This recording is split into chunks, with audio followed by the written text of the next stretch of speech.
Welcome back to another story on Infidelity Tales Lab. Before we begin, tell us, where in the world are you watching from? Now, let's dive into today's story. Chapter 1. The Dinner That Changed Everything. Gerald Orozco sat at the head of his mahogany dining table, the same spot he'd occupied for 15 years of marriage. The crystal chandelier cast warm light over the remnants of another silent dinner. But tonight felt different. Tonight, the contempt in his wife's eyes had finally crystallized into words. "You are a nobody. Don't pretend you matter." Lynette Orozco's voice cut through the air like a blade. Her auburn hair caught the light as she shook her head in disgust. "Honestly, we forget you exist half the time." Their 18-year-old daughter, Emily, looked up from her phone, her green eyes, so much like her mother's, filled with casual cruelty. "She's right, Dad. You're just there, like furniture." Gerald's weathered hands, scarred from his years as a Marine before transitioning to private security consulting, remained steady as he reached for his wine glass. At 45, he'd built a successful business protecting corporate executives and high-net-worth individuals. His analytical mind, honed by military strategy and psychological profiling, had made him wealthy enough to afford this sprawling suburban mansion. Yet somehow, he'd become invisible in his own home. The irony wasn't lost on him. A man whose job was to anticipate threats, to read people's intentions, to protect others from betrayal, and he'd been blind to what was happening under his own roof. He clinked his fork against his wine glass, the crystal singing a pure, clear note. Both women looked at him with surprise. Gerald never interrupted their conversations, never demanded attention. "This won't take long," he said, his voice calm and measured. "Just 3 sentences." By the second sentence, Lynette's face had gone pale. By the third, Emily had set down her phone entirely. "I know about Marco Houston," Gerald continued, watching his wife's manicured fingers tremble against her wine glass. "I know about the Tuesday afternoons at the Riverside Hotel. And I know that you both think I'm too pathetic to do anything about it." The silence stretched between them like a taut wire. Lynette's mouth opened and closed, searching for words that wouldn't come. Emily's eyes darted between her parents, finally understanding that the family dynamic she'd taken for granted was about to shift dramatically. Gerald stood, his 6-foot frame casting a long shadow across the table. "Finish your dinner. We'll talk more tomorrow." As he walked toward his study, Gerald could hear Lynette's whispered frantically to Emily. They were planning, scheming, trying to figure out how much he knew and how to minimize the damage. They still thought they were dealing with the same passive man who'd endured their disrespect for years. They had no idea who Gerald Orozco really was. In his study, Gerald opened his laptop and pulled up files he'd hoped never to use. His military training had taught him that knowledge was power, and his security business had given him access to resources most people couldn't imagine. For weeks, he'd been gathering intelligence, not because he'd suspected the affair, but because his professional instincts had finally kicked in. The evidence was damning. Photos, credit card records, phone logs, even audio recordings from the surveillance equipment he'd discreetly placed throughout their home. But evidence was just the beginning. What Gerald was planning would require much more than proof of infidelity. Marco Houston, 38, was a successful real estate developer with a reputation for ruthless business practices and a taste for married women. He'd built his fortune by acquiring distressed properties and forcing out longtime residents, gentrifying neighborhoods without regard for the communities he destroyed. His personal life was equally predatory. Lynette was his 4th married conquest in as many years. But Marco had made a crucial mistake. He targeted the wrong man's wife. Gerald pulled up Marco's financial records, business partnerships, and personal connections. His security firm had contracts with 3 of the banks that held Marco's construction loans. His former military colleagues now worked in various government agencies. His client list included judges, prosecutors, and police commissioners. Marco Houston had no idea he was about to go to war with someone who had spent 20 years learning how to destroy enemies without leaving fingerprints. Chapter 2. The Architecture of Destruction. 3 days after the dinner revelation, Gerald sat in his downtown office overlooking the city's financial district. His security consulting firm, Orozco Strategic Solutions, occupied the entire 23rd floor of the Meridian Tower. The irony that Marco Houston's development company had built this very building wasn't lost on him. His assistant, Angela Ingram, knocked on his door. At 52, Angela had worked with Gerald since he'd started the company 8 years ago. She was former FBI, brilliant, and absolutely loyal. More importantly, she shared Gerald's belief that betrayal should never go unpunished. "The background checks you requested are complete," she said, setting a thick folder on his desk. "Marco Houston is even worse than we thought." Gerald opened the file. Inside were detailed reports on Marco's business practices, his relationships, and most importantly, his vulnerabilities. The man was leveraged to the hilt, having borrowed heavily for his latest development project, a luxury condominium complex that was already behind schedule and over budget. "What about my wife's activities?" Gerald asked. Angela's expression hardened. "Lynette has been quite busy. The affair with Marco started 6 months ago, but there's more. She's been systematically moving money from your joint accounts into a private account. Small amounts, but it adds up to nearly $80,000. Gerald nodded. He'd expected as much. Lynette had always been calculating, but desperation made people sloppy. "And Emily? Your daughter has been keeping some interesting company. Wendell Frederick, Marco's business partner, has been taking her to expensive restaurants and buying her gifts. She thinks it's because she's special, but Marco is using her to get closer to our family," Gerald finished. "Or possibly to gather information about my business." The betrayal ran deeper than he'd imagined. Not only had his wife been cheating, but his daughter had been manipulated into becoming an unwitting spy. The rage that had been building inside Gerald crystallized into something cold and sharp. "I want you to initiate Operation Demolition," Gerald said, using the code name they developed for their most comprehensive investigative protocols. Full-spectrum intelligence gathering on both targets. Financial records, personal communications, business dealings, everything. Angela smiled grimly.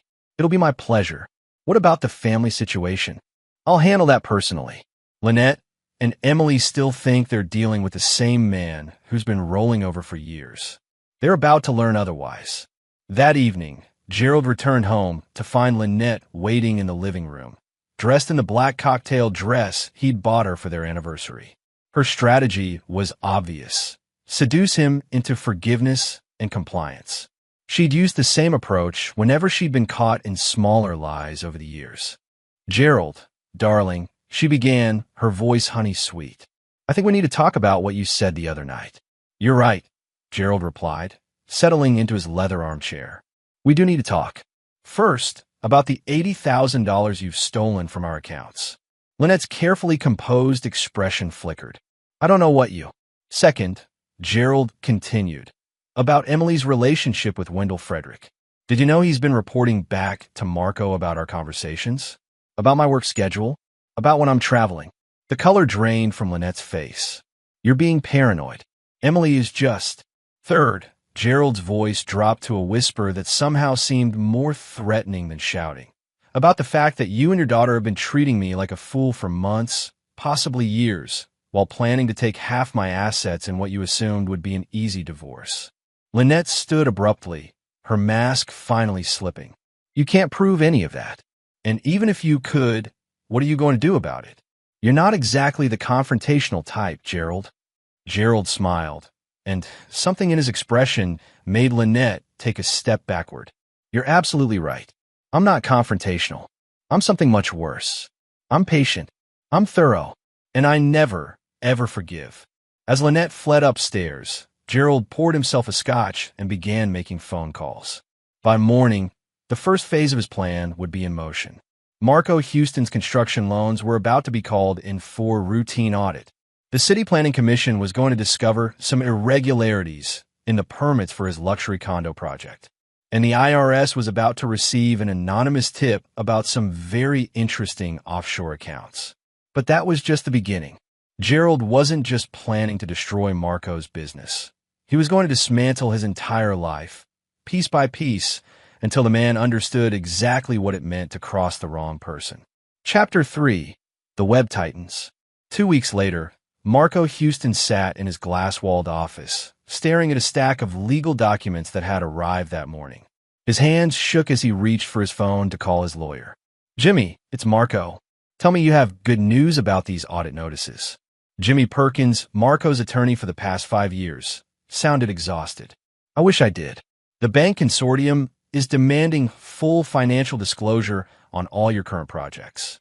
The city has red-tagged your Riverside development pending a complete permit review, and the EPA wants to inspect your Northside property for potential environmental violations."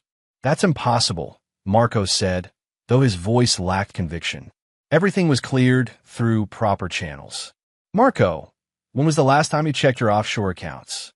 The question hit Marco like a physical blow. "What do you mean? The Cayman account? It's been frozen pending an IRS investigation. Someone provided them with detailed records of every transaction for the past 3 years." Marco's phone slipped from his hand. The offshore account contained nearly $2 million, money he'd need to cover his construction loans if the bank called him in. Without it, his entire business empire would collapse like a house of cards. His intercom buzzed. "Mr. Houston, your 2 o'clock appointment is here." Marco had forgotten about the meeting. He'd scheduled it weeks ago with a potential investor who'd expressed interest in his luxury development project. Right now, he needed every cent he could raise. The investor turned out to be a distinguished man in his mid-40s, impeccably dressed and carrying himself with quiet confidence. He introduced himself as Gerald Orozco, president of Orozco Strategic Solutions. "I understand you're looking for additional financing for your Riverside project," Gerald said, settling into the chair across from Marco's desk. Marco studied his visitor carefully. Something about the name was familiar, but he couldn't place it. "That's right. Though I should mention we've hit a few minor snags with permits. Nothing that can't be resolved, I'm sure," Gerald replied smoothly. "I've done my research on your company. Very impressive track record." For the next hour, Gerald asked detailed questions about Marco's business, his development timeline, and his financial projections. To Marco, it seemed like a standard investor meeting, but Gerald was actually cataloging every vulnerability, every pressure point he could exploit. "I'm prepared to offer you a bridge loan of $5 million, Gerald finally said. Marco's eyes widened. It was exactly the amount he needed to weather the current crisis. That's very generous. What are your terms?" "Standard rates, but I do require comprehensive collateral. Your Riverside property, your Northside holdings, and your personal guarantee backed by your primary residence." It was aggressive, but Marco was desperate. "I'll need to review this with my attorney." "Of course. Take your time." Gerald stood and shook Marco's hand. "Oh, one more thing. I'll need character references. Professional and personal. I can provide business references easily enough. I was thinking more along the lines of personal relationships. People who can vouch for your integrity. Your girlfriend, perhaps." Marco's blood turned to ice. "I'm sorry, Lynette Orozco. She is your girlfriend, isn't she?" The silence in the room was deafening. Marco's face went through a series of expressions: confusion, recognition, and finally, pure terror. "You're Lynette's husband?" "Yes." Gerald's voice remained conversational, almost friendly. "And Emily's father. You remember Emily, don't you? Sweet girl. My daughter." Marco's hands were visibly shaking now. "Look, Mr. Orozco, I can explain." "No need. I understand completely. You saw an opportunity, and you took it. A bored housewife, a successful businessman who might have useful connections, a teenage daughter who could provide inside information. It's actually quite clever." Gerald walked to the window and looked out at the city skyline. "The problem is, you made one critical error in your planning." "What's that?" Gerald turned back to Marco, and his smile was the most terrifying thing Marco had ever seen. "You assumed I was weak." Marco reached for his phone, but Gerald raised a hand. "Before you call security, you should know that I own the company that provides security for this building. I also hold the primary note on the building itself through one of my investment partnerships. And as of this morning, I own 60% of your construction loans." The reality of his situation crashed down on Marco like an avalanche. "What do you want?" "Justice," Gerald replied simply. You destroyed my family. Now I'm going to destroy everything you've ever built. Your business, your reputation, your relationships, your future. All of it. You can't do this. It's illegal. Gerald laughed, a sound completely devoid of humor. Everything I'm doing is perfectly legal. I'm simply a concerned investor protecting my interests. The fact that you'll be ruined in the process is just serendipity. As Gerald walked toward the door, Marco called after him desperately. What about Lynette? What about Emily?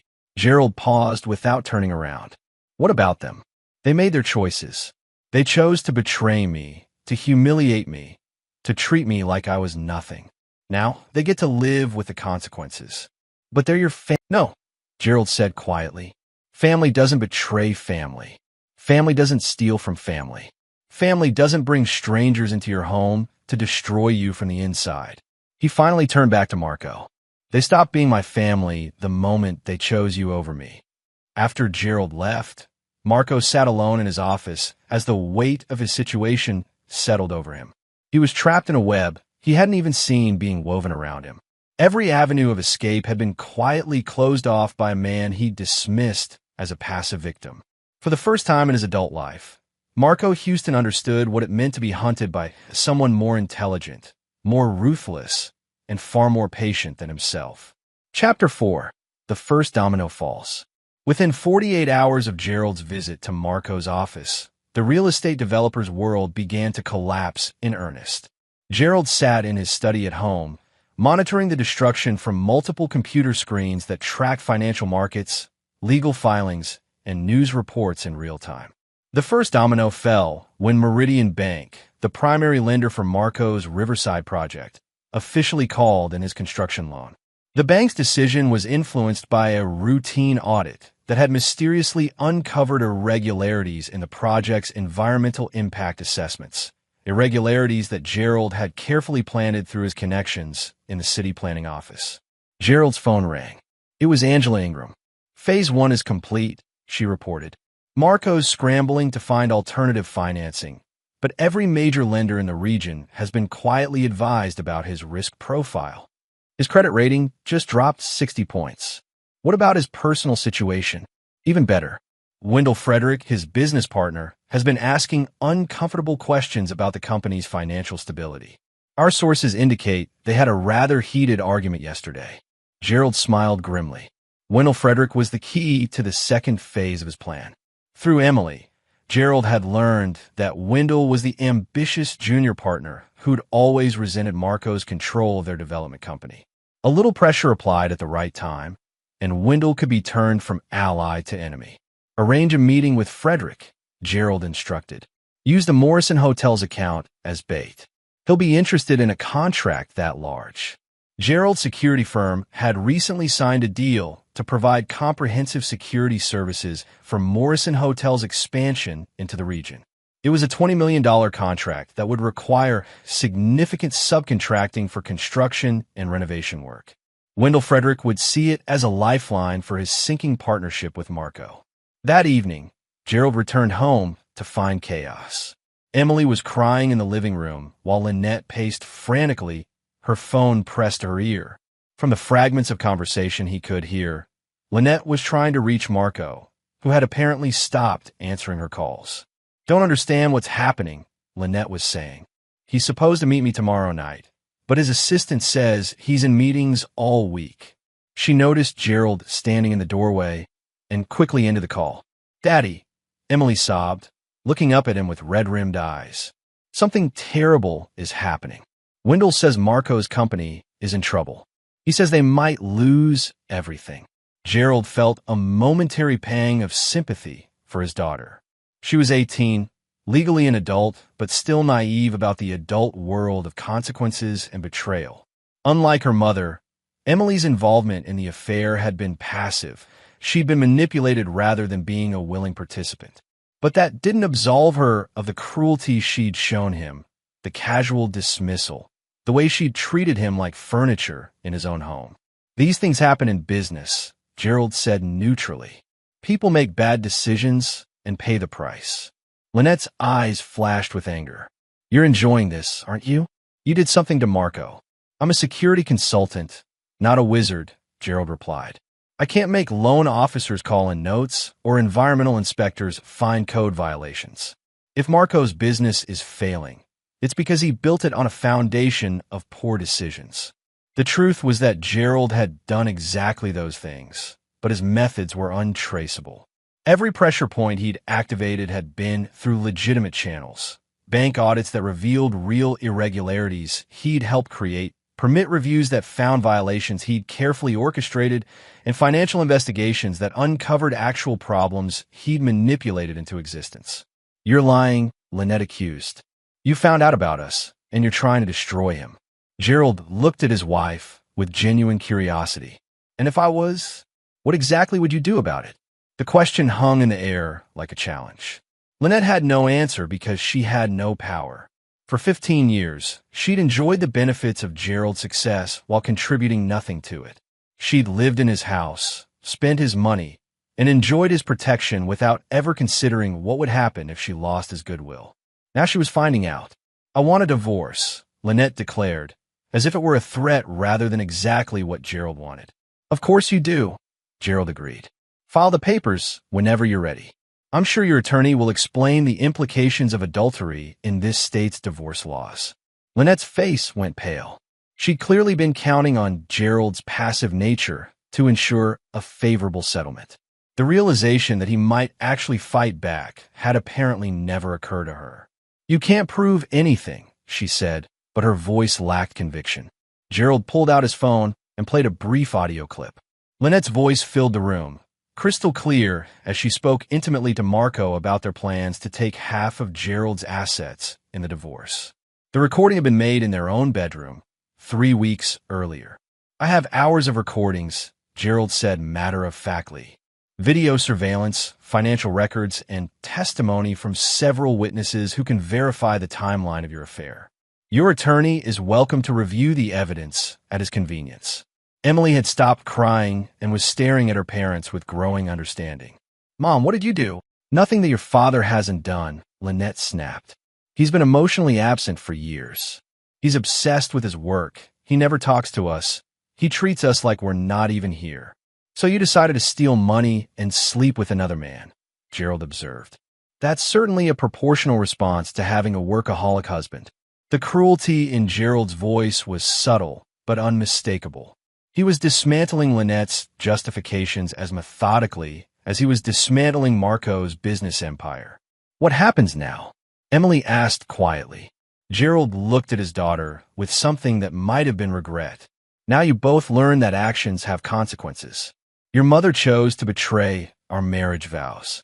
You chose to help her by spying on me for Marco's benefit. Those choices have costs. I didn't know. Emily started to protest. You knew enough. Gerald cut her off. You knew enough to take expensive gifts from a stranger. You knew enough to report my travel schedule and business meetings. You might not have understood the full scope of what you were doing, but you knew you were keeping secrets from me. Emily's face crumpled as the reality of her situation sank in. She'd been used by people she trusted, and now she was facing consequences she'd never anticipated. I'm sorry, Daddy, she whispered. Gerald studied his daughter's face, searching for signs of genuine remorse or mere regret at being caught. What he saw was a young woman who was finally beginning to understand that her actions mattered, that other people had feelings she could hurt. But understanding came too late.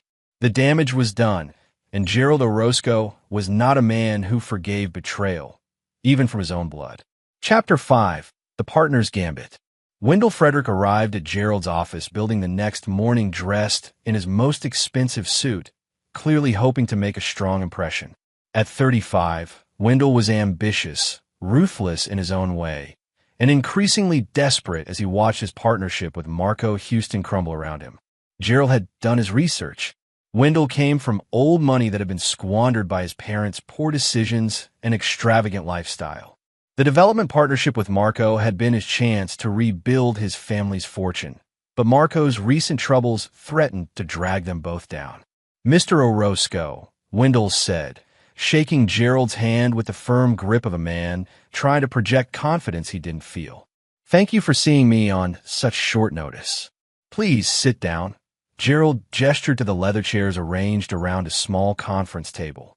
I understand you're interested in the Morrison Hotels contract. Very much so. It's exactly the kind of prestige project our company specializes in. Gerald opened a folder and spread out architectural plans for the hotel renovation project. 23 properties across the region, total construction value of $47 million. The security consultation alone is worth $6 million to my firm. Wendell's eyes widened as he studied the scope of the project. It was easily the largest contract his company had ever been offered. This would be a game changer for us. That's assuming your company survives long enough to complete it, Gerald observed casually. The comment hit Wendell like a slap. I'm not sure what you mean. I mean that Marco Houston is about to lose everything, and he's going to take you down with him unless you act quickly. Gerald leaned back in his chair, studying Wendell's reactions carefully. Tell me, what do you know about your partner's personal life? Marco keeps his private affairs private, Wendell said carefully. Admirable loyalty, but misplaced. Marco has been having an affair with my wife for 6 months. More importantly, he's been using that relationship to gather intelligence about my business operations and financial holdings. Wendell's face went through a series of expressions as he processed this information. That's a serious accusation. It's not an accusation. It's a fact. Gerald slid a manila envelope across the table. These are copies of financial records showing money transfers from accounts belonging to my wife to offshore accounts controlled by Marco. There are also transcripts of recorded conversations where they discuss their plans to take half my assets in a divorce settlement. Wendell opened the envelope with trembling hands. As he read through the documents, his face grew progressively paler. This looks like, he began, industrial espionage, conspiracy to commit fraud, theft by deception. Gerald's voice was calm, almost conversational. All federal crimes with substantial prison sentences. But I had nothing to do with this, Wendell protested. I never knew. Of course you didn't. You're a legitimate businessman who happened to be in partnership with someone who made very poor decisions. Gerald paused. The question is, what are you going to do about it? Wendell set down the documents and looked directly at Gerald. What do you want from me? I want justice. Marco Houston destroyed my family, so I'm going to destroy everything he's built. You can either go down with him, or you can choose to be part of the solution. And if I choose to be part of the solution? Gerald smiled. Then you take control of your development company before Marco's legal troubles contaminate it. You dissolve the partnership, assume control of the legitimate assets, and position yourself to handle contracts like Morrison Hotels. It was a lifeline, and they both knew it. Wendell could save his business and his reputation by cutting ties with Marco before the scandal broke. More importantly, he could emerge from the wreckage as the sole owner of a development company with a massive new contract. What would you need from me? Wendell asked. Complete cooperation. Financial records, business communications, anything that demonstrates Marco's misconduct. In exchange, you get the Morrison contract and my assurance that your name will be kept out of any criminal proceedings. Wendell was quiet for a long moment, weighing his options. Finally, he extended his hand. You have a deal. As they shook hands, Gerald felt a moment of satisfaction. He was turning Marco's allies against him, systematically isolating the man who had dared to target his family. But this was still just preparation for the real destruction to come. There is one more thing, Gerald said as Wendell prepared to leave. I'll need you to help me arrange a meeting with Marco. Somewhere private, where we can have an honest conversation about his future. Wendell nodded, though Gerald could see the man was beginning to understand that he'd just made a deal with someone far more dangerous than Marco Houston had ever been. That evening, Gerald returned home to find Emily waiting for him in his study. She'd been crying again, but there was something different about her demeanor, a maturity that hadn't been there before. Daddy, I need to tell you something, she said quietly. About Wendell, about what I told him. Gerald sat down behind his desk and waited. I gave him copies of your calendar, your travel schedule, your meeting notes, even some of your client files. Emily's voice was barely above a whisper. I thought I don't know what I thought. Wendell said Marco was interested in doing business with you, that it would be good for everyone. It was worse than Gerald had suspected. His own daughter had been used to conduct industrial espionage against his company. The violation felt more personal than anything Lynette had done. "Did you take money for this information?" he asked. "No, just gifts. Expensive dinners, jewelry, a designer purse." Emily's hands were shaking. "I know how that sounds now, but at the time it felt like someone finally thought I was worth something." The admission revealed the deeper problem in their family. Emily had been desperate for attention and validation, vulnerable to manipulation because she felt ignored and undervalued at home. Gerald realized that his own emotional distance had created the opening that Marco and Wendell had exploited. But understanding the cause didn't absolve anyone of the consequences. "What you did was illegal," Gerald said quietly. "Corporate espionage, theft of trade secrets. If I wanted to press charges, you could face federal prosecution." Emily's face went white. "Daddy, please. I'm not going to press charges. You're my daughter, and despite everything, I love you." "But Emily, what you did has consequences that go beyond our family. My clients trusted me to protect their information, and you gave it to people who could have used it to harm them." "I'm sorry," Emily sobbed. "I'm so sorry. I didn't understand." "Sorry doesn't undo the damage," Gerald replied. "But it's a start." He stood and walked around the desk to where Emily sat crying. For a moment, he considered comforting her, perhaps finding a way to rebuild their relationship. But then he remembered the casual cruelty in her voice at dinner, the way she dismissed him as furniture, the months of deception and betrayal. Gerald Orozco had loved his family unconditionally for 18 years. Now he was learning to love himself more. "You'll be 18 until August," he said finally. "You can stay here until then, or you can leave now. After that, you'll need to find your own place." "You're kicking me out?" Emily's voice was filled with disbelief. "I'm in your childhood," Gerald corrected. "You made adult choices. Now you get to live with adult consequences."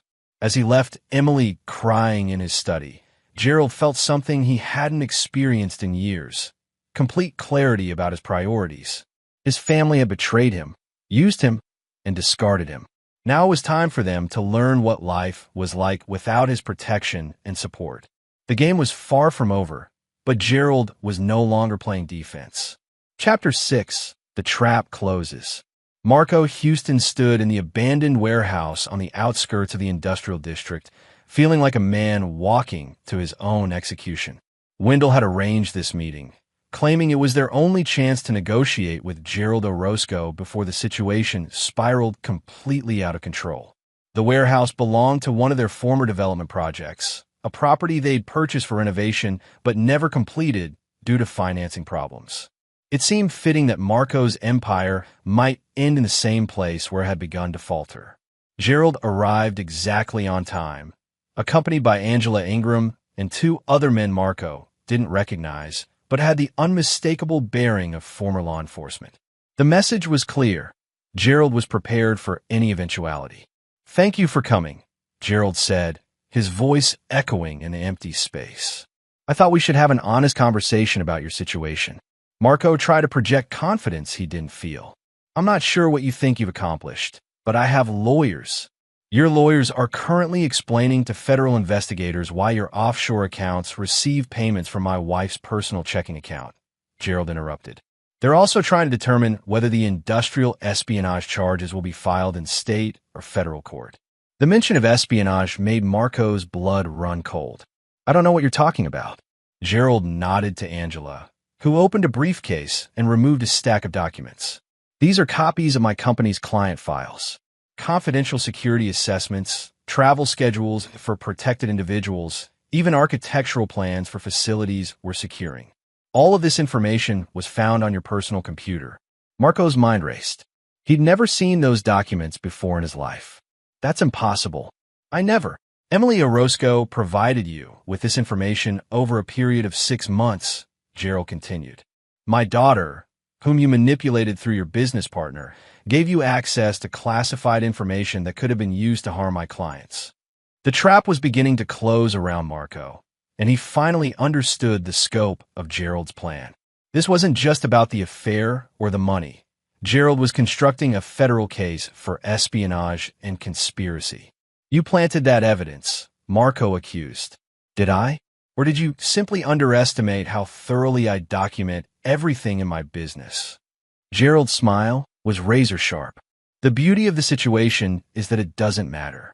The evidence exists, it's on your computer, and federal prosecutors tend to take industrial espionage very seriously. Wendell stepped forward, his face pale, but determined. Marco, there's something else you need to know. I've dissolved our partnership and transferred all company assets to a new entity. You're no longer an owner or officer of Frederick Development Group. The betrayal hit Marco like a physical blow. His own partner had sold him out to save himself. You bastard. We built this company together. We built it, and you destroyed it, Wendell replied. I'm not going to prison because you couldn't keep your pants on. Gerald watched the exchange with satisfaction. Turning allies against each other was a classic strategy, and Marco's isolation was now complete. No business partners, no financial resources, and soon, no freedom.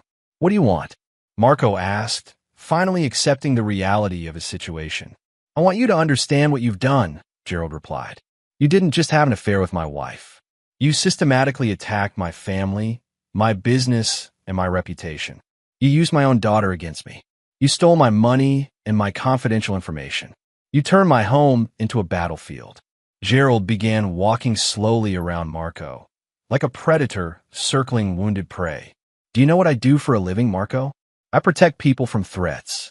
I identify vulnerabilities and eliminate them before they can cause damage. That's exactly what I'm doing now. The FBI will see through this, Marco said desperately. They'll know you set me up. Will they? Let's see. A real estate developer with a history of aggressive business practices gains access to classified security information through an affair with the wife of a security consultant. He uses that information to target the consultant's clients and potentially compromise their safety. When discovered, he attempts to claim he was framed by the very man he was trying to destroy. Gerald paused his circling to look directly at Marco. Which version sounds more believable to you?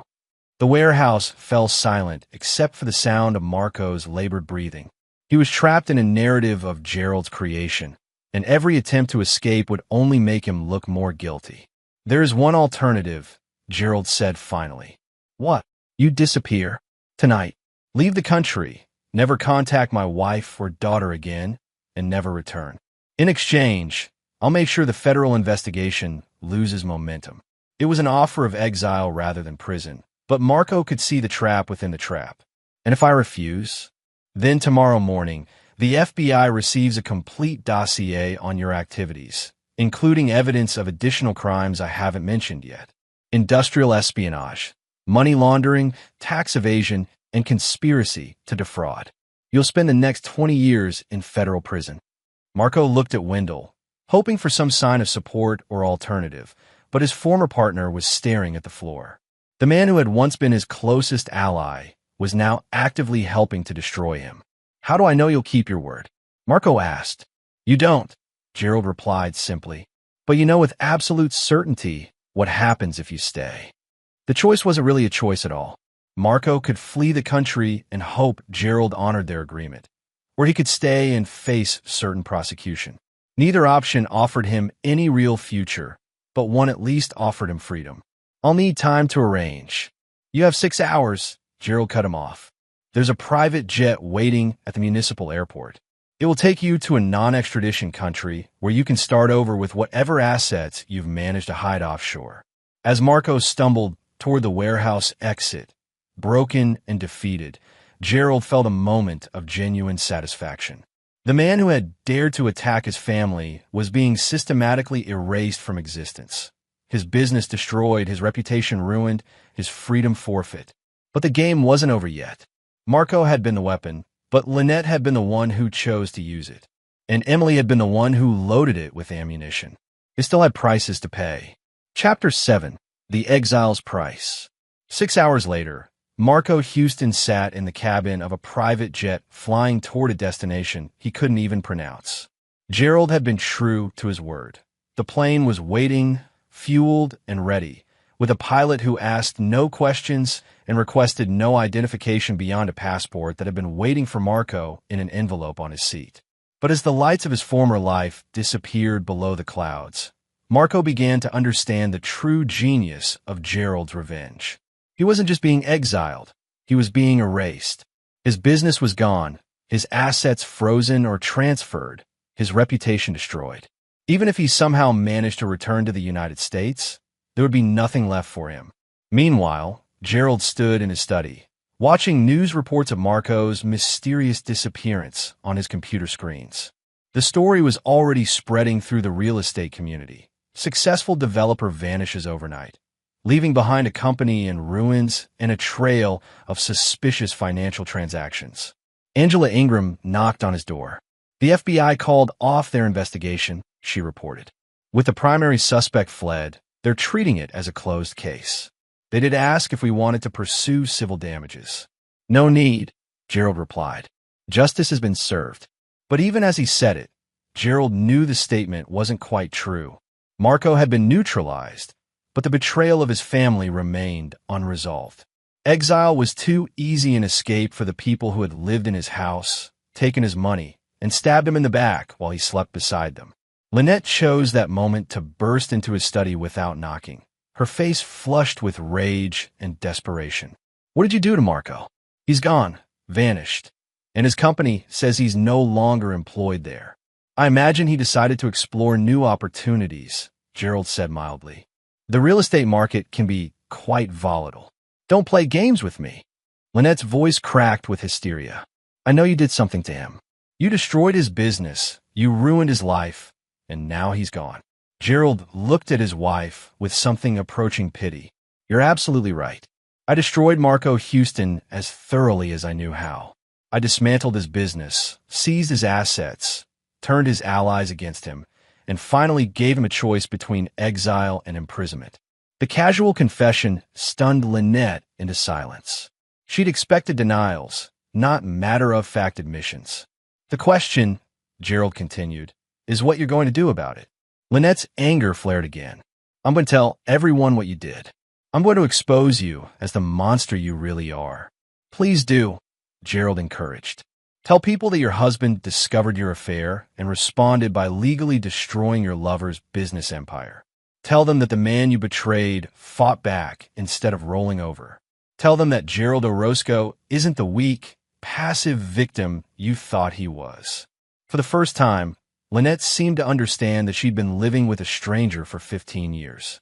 The man she'd married had been quiet and focused on his work, but she'd mistaken introversion for weakness, professional dedication for emotional absence. You're not the man I married, she whispered. You're absolutely right, Gerald agreed. The man you married believed in loyalty, trust, and family bonds. He thought that love was unconditional and that marriage vows meant something. That man died the night you called me a nobody at our dinner table. Gerald stood and walked to the window, looking out at the manicured lawn he'd worked years to afford. The man you're talking to now is someone else entirely. Someone who understands that love without respect is worthless, that loyalty without reciprocity is slavery, and that family bonds can be broken by the people who should cherish them most. I want a divorce, Lynette declared, as if it were a threat rather than exactly what Gerald wanted. The papers will be ready tomorrow, Gerald replied. Given the evidence of adultery, theft, and conspiracy, I expect you'll find the settlement terms quite unfavorable. Lynette's face went white as the reality of her situation finally penetrated. She'd been counting on Gerald's passivity to ensure a comfortable divorce settlement. Now she was facing the prospect of leaving with nothing more than what she could prove she'd brought to the marriage. You can't do this, she protested. I have rights. You had rights, Gerald corrected. You forfeited them when you chose to betray our marriage, steal our money, and conspire with a stranger to destroy our family. Actions have consequences, Lynette. You're about to learn that lesson the hard way. As Lynette fled from his study, Gerald felt a moment of something that might have been regret. They'd built a life together once, shared dreams and plans, created a daughter they both loved. But betrayal had poisoned all of that, turning love into contempt and partnership into warfare. The man, Gerald, might have found a way to forgive, to rebuild, to salvage something from the wreckage of their marriage. But that man was gone, replaced by someone harder and colder and infinitely more dangerous. There was still one more betrayal to address. Chapter 8. A Daughter's Reckoning. Emily found her father in his study later that evening, sitting in the dark and staring out at the city lights. She'd been avoiding him for days, unsure how to bridge the chasm that had opened between them. But with Marco gone and her mother in full panic mode, Emily was beginning to understand that her world was collapsing around her. "Daddy," she said quietly from the doorway. "Can we talk?" Gerald turned on his desk lamp, but remained seated. His face was unreadable in the soft light. "Of course. What's on your mind?" Emily stepped into the room and sat in the chair across from his desk, the same chair where she'd confessed to giving away his business secrets. "I've been thinking about what you said, about consequences and betrayal and family. And what have you concluded? I think I understand now why you're so angry. What Mom did was terrible, but what I did..." Emily's voice broke slightly. "I helped them hurt you. I gave them information they used against you. I'm as guilty as they are." Gerald studied his daughter's face, searching for signs of genuine understanding versus mere regret at being caught. What he saw was a young woman who was finally beginning to grasp the adult concept of moral responsibility. "Do you know what I do for a living, Emily?" Gerald asked. "You protect people. You keep them safe." "That's right. And do you know what the most dangerous threat to any security system is?" Emily shook her head. "Insider betrayal," Gerald explained. "When someone who's trusted with access uses that trust to help enemies attack from within. It's the one thing that no amount of planning or preparation can fully protect against." The parallel was clear, and Emily's face crumpled as she understood. "I was the insider threat to our family." "You were manipulated," Gerald acknowledged. "But you were also willing to be manipulated because it got you something you wanted: attention, expensive gifts, the feeling of being special." Emily was crying now, but they were different tears than before.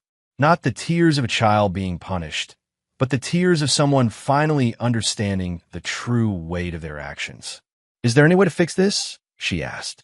"Any way to make it right?" Gerald was quiet for a long moment. This was the question he'd been dreading and anticipating in equal measure. Emily was his daughter, his blood, the child he'd raised and loved. But she was also the person who had betrayed his trust as deeply as any stranger could have. "I don't know," he said finally. "Trust, once broken, is nearly impossible to rebuild. And the truth is, Emily, I'm not sure I want to try." The words hit Emily like a physical blow. "You don't want to try?" "For 18 years, I worked every day to provide for this family. I built a business, bought this house, paid for your education, your clothes, your activities. I thought I was building something permanent, a legacy for you to inherit, a foundation for your future." Gerald's voice remained calm, but Emily could hear the pain underneath. "And all of that time, you and your mother saw me as an obstacle to overcome, a resource to exploit, a problem to manage. You didn't see me as a person with feelings who could be hurt." "That's not true, isn't it?" Gerald challenged. "When was the last time you asked about my day, my work, my thoughts about anything? When was the last time you showed any interest in my life beyond what it could provide for yours?" Emily opened her mouth to respond, then closed it again. She couldn't remember a single time in recent years when she treated her father as anything more than a source of money and transportation. "I was a child," she said weakly. "You were a child when you were 8, and you threw tantrums when you didn't get your way. You're 18 now. You're old enough to vote, to serve in the military, to get married. You're old enough to understand that other people have feelings and that your actions affect them." Gerald stood and walked around his desk to where Emily sat. For a moment, she thought he might comfort her, might find some path toward reconciliation. Instead, he handed her a manila envelope. "What is this?" she asked. "Your mother and I are divorcing. These are the papers explaining your options." Emily opened the envelope with trembling hands. Inside were legal documents outlining custody arrangements, child support calculations, and visitation schedules. "I don't understand," she said, scanning the complex legal language. "You're 18. So legal custody is an issue. But you're still in high school, so there are questions about support and where you'll live. Gerald's voice was businesslike now, devoid of emotional inflection.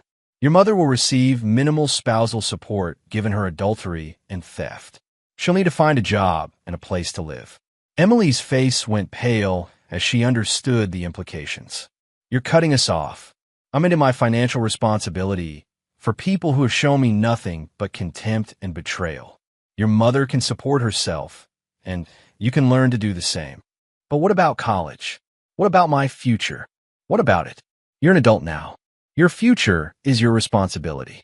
The cruelty in Gerald's words was devastating because it was delivered so matter-of-factly. He wasn't shouting or expressing anger. He was simply explaining the new reality with the same calm professionalism he might use to explain security protocols to a client. "Daddy, please," Emily begged. "I know I made mistakes, but I'm your daughter. I'm your family." Gerald looked at her for a long moment, and Emily thought she saw a flicker of the father she remembered from her childhood. But when he spoke, his voice was still cold. Family is built on love, trust, and mutual respect. When those things are gone, what's left is just people who happen to share DNA. He walked back to his desk and sat down. "You and your mother made your choices. Now you get to live with them." Emily sat in stunned silence, finally understanding that her father, the man she'd dismissed as weak and irrelevant, was the strongest person she'd ever known. Strong enough to walk away from the people he loved when they proved unworthy of that love. "Is there anything I can do?" she whispered. "Any way to prove that I've learned from this?" Gerald considered the question seriously. "Yes, you can learn to take care of yourself. You can build a life based on your own merit rather than what other people provide for you. You can understand that love is something you earn through your actions, not something you're entitled to because of your birth. And if I do those things, then maybe someday we can have a conversation about rebuilding something between us. But Emily, it would have to be something entirely new. The relationship we had before is dead, killed by the choices you and your mother made." As Emily left his study, Gerald felt the final piece of his old life falling away. He'd lost his wife to betrayal, exiled his enemy to permanent exile, and now severed ties with the daughter who had helped destroy his trust. It should have felt like defeat, but instead, Gerald felt something he hadn't experienced in years: complete freedom. Chapter 9. The New Foundation. 6 months later, Gerald stood in the same study where his old life had been dismantled, but everything was different now. The divorce had been finalized with extreme prejudice. Lynette received minimal spousal support for 2 years and none of the assets she'd counted on taking. Emily had moved in with her mother to a small apartment across town, both of them working service jobs to make ends meet. Gerald's security consulting business had flourished in the aftermath of the Marco Houston affair. Word had spread through the corporate community about his decisive handling of a threat to his operation, and clients appreciated working with someone who could protect their interests with such ruthless efficiency. Angela Ingram knocked on his door. "The Henderson Industries contract came through," she announced. "They want us to handle security for their entire Pacific Northwest expansion." It was a $40 million deal, the largest in the company's history. Gerald nodded with satisfaction. Success, it turned out, was the best revenge of all. "Any word from our former friends?" Marco Houston was spotted in Montenegro last month, apparently working as a tour guide for American tourists. "Lynette tried to contact you through the office twice this week, but I told her you weren't available." Gerald wasn't surprised by either development. Marco was probably running low on the money he'd managed to hide offshore, reduced to menial work in a country where his business acumen meant nothing. Lynette was likely discovering that the skills required to be a wealthy man's wife didn't translate to success in the working world. "What about Emily?" Angela's expression softened slightly. "She's enrolled in community college, working part-time at a bookstore to pay tuition. Her grades are apparently excellent." This information interested Gerald more than he cared to admit. Emily was learning the lessons he'd tried to teach her: the value of hard work, the importance of self-reliance, the cost of betrayal. Whether those lessons would lead to genuine change remained to be seen. His intercom buzzed.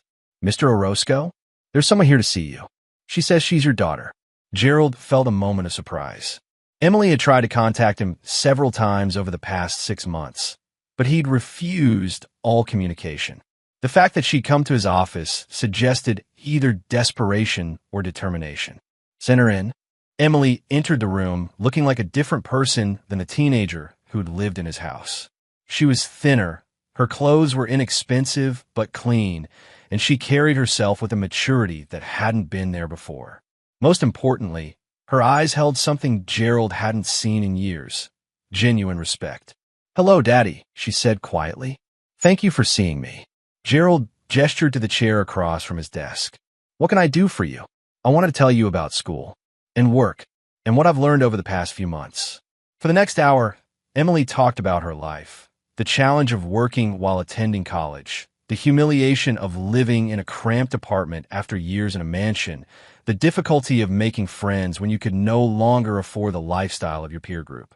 But she also talked about accomplishments Gerald hadn't expected.